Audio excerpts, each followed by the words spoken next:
यह डिक्टेशन 90 शब्द प्रति मिनट की गति से निबंधमाला मैगजीन से लिया गया है। यदि यह आपको अच्छा लगे तो लाइक, शेयर और सब्सक्राइब अवश्य करें। रेडी। आज के युग में विवेकानंद जी के विचार बहुत अधिक प्रासंगिक हैं। यदि आप इनका अनुसरण करते हैं तो यह आपके चरित्र निर्माण से लेकर आपके पूरे व्यक्तित्व को परिवर्तित कर देंगे। स्वामी विवेकानंद जी हमेशा से ही प्रेरणा का स्रोत रहे हैं। उनका जीवन चरित्र अपने आप में प्रेरणादायक है। जीवन संघर्ष का नाम है। स्वामी विवेकानंद जी ने स्वयं भी बहुत अधिक संघर्ष किया, परंतु वे अपने जीवन की कठिनाइयों में तटस्थ रहे और कभी भी सत्य, ज्ञान, सेवा तथा परोपकार का मार्ग नहीं छोड़ा। आज उनके विचार हमारे बीच एक अलौकिक ज्योतिपुंज स्वरूप हैं। इनके विचारों से प्रेरणा तो मिलती ही है, साथ ही संघर्ष करने की शक्ति भी प्राप्त होती है। आज आप और हम उनके विचारों को आत्मसात कर अपनी समस्याओं, कठिनाइयों तथा संघर्ष पर विजय प्राप्त कर सकते हैं। पहला, विवेकानंद जी का योगदान भारतीय समाज के उद्धार के लिए अविश्वसनीय है। उन्होंने देश के सर्वांगीण विकास के लिए हमेशा प्रयास किए। भारत के बारे में वास्तविक ज्ञान का प्रसार करने का श्रेय विवेकानंद जी को ही जाता है। उन्होंने अमेरिकी मंच से भारतीय दर्शन को पहचान दिलवाई। उन्होंने ही विश्व को अध्यात्म का मार्ग दिखाया।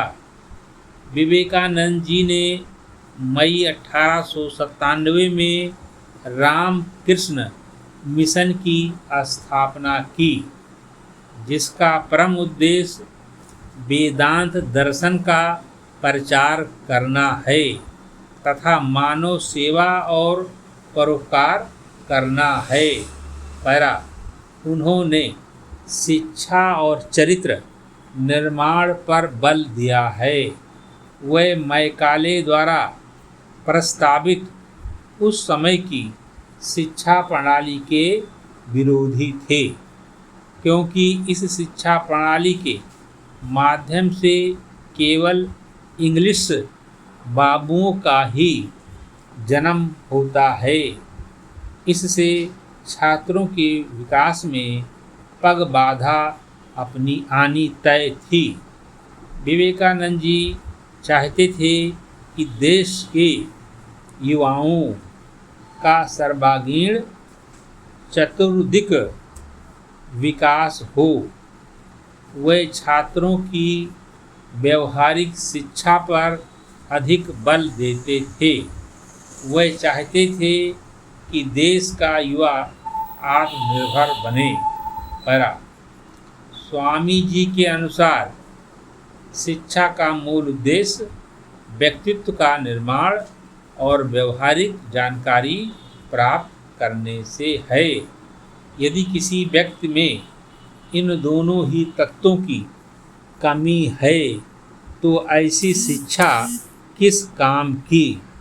यदि व्यक्ति शिक्षार्जन उपरांत भी अपना सर्वांगीण विकास करने में असमर्थ है, तो ऐसी शिक्षा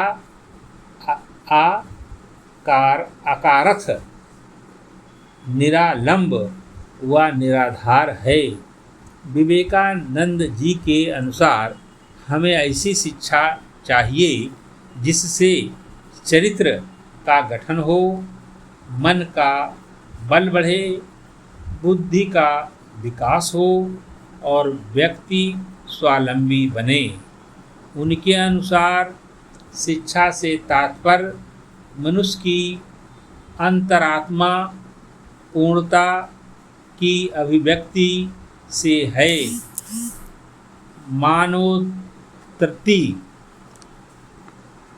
मानवोत्पत्ति हेतु उन्होंने अपने संपूर्ण जीवन का सर्वजन हिताय सर्वजन सुखाय की भावना से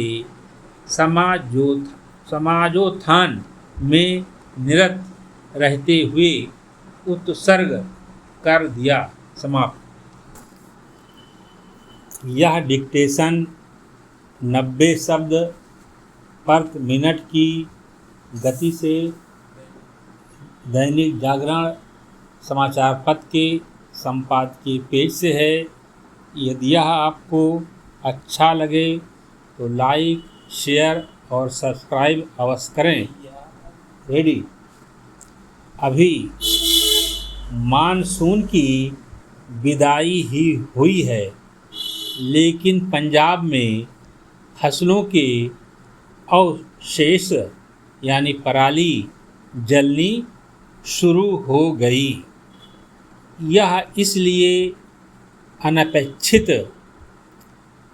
है क्योंकि आमतौर पर पंजाब में अक्टूबर के पहले सप्ताह से पराली जलाने का सिलसिला शुरू होता है। यह ठीक है कि पंजाब में पराली जलाए जाने का मामला सुप्रीम कोर्ट पहुंच गया और उसने वायु गुणवत्ता प्रबंधन आयोग से स्पष्टीकरण भी मांग लिया, लेकिन इसके आसार कम ही हैं कि उसे कोई संतोषजनक जवाब मिल सकेगा और पंजाब में पराली जलाने के सिलसिले को थामा जा सकेगा।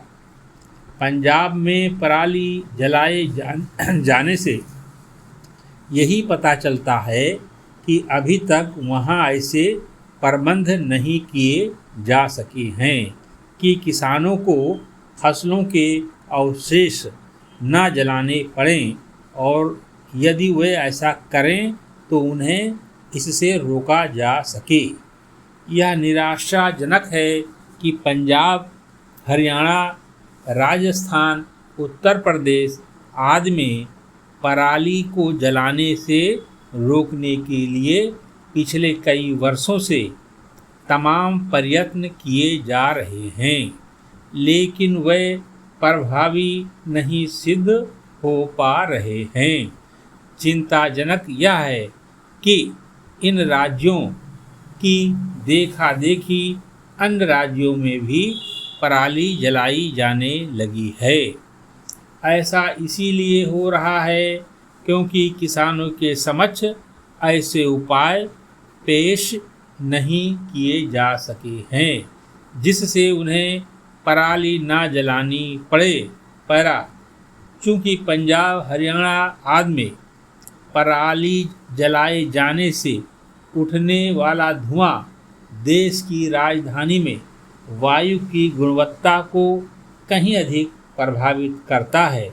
इसलिए केंद्र सरकार और सक्रियता दिखाती है और सुप्रीम कोर्ट भी, लेकिन इसकी अनदेखी नहीं की जा सकती कि सर्दियों में दिल्ली समेत उत्तर भारत का एक बड़ा हिस्सा वायु प्रदूषण की चपेट में आ जाता है और वहाँ लोगों के स्वास्थ्य के लिए संकट पैदा करता है। हैरानी नहीं कि इस बार भी ऐसा ही हो क्योंकि लगता नहीं कि सभी राज्यों ने ऐसे प्रबंध कर लिए हैं जिससे पराली ना जले। यह ध्यान रहे कि सर्दियों में वायु की गुणवत्ता केवल पराली जलाए जाने से ही प्रभावित नहीं होती। इसके अतिरिक्त वह सड़कों एवं निर्माण स्थलों से उड़ने वाली धूल, वाहनों के उत्सर्जन और कूड़ा करकट जलाने से भी प्रभावित होती है। अच्छा होगा कि प्रदूषण रोधी एजेंसियां पराली को जलाए जाने से रोकने के अतिरिक्त वायु प्रदूषण के अन्य कारणों का भी निवारण करें। निःसंदेह सुप्रीम कोर्ट को भी इस ओर ध्यान देना होगा। उसे दिल्ली के साथ शेष देश के पर्यावरण की भी चिंता करनी होगी। इस क्रम में यह भी समझना होगा कि यदि वायु प्रदूषण की चिंता केवल सर्दियां आने पर ही की जाएंगी तो अपेक्षित नतीजे नहीं मिल सकते।